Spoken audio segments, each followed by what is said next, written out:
Why do I still dress up like a Muslim? And my reaction is always this way.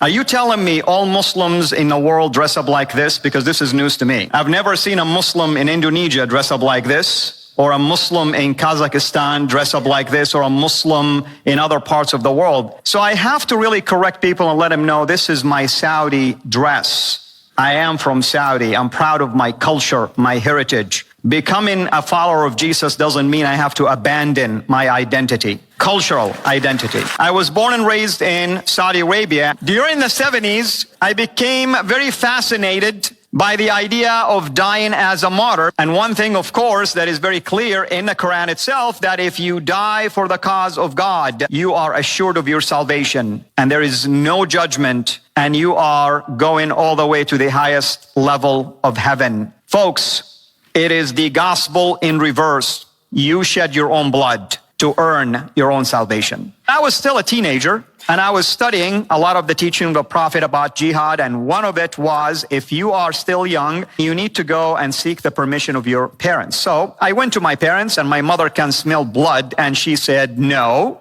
you are not going anywhere over my dead body. My father encouraged me to seek the opportunity abroad to do a graduate studies in engineering. I came to the U.S. with a deadly misunderstanding, thinking that everyone in the U.S. is a Christian. They're misled.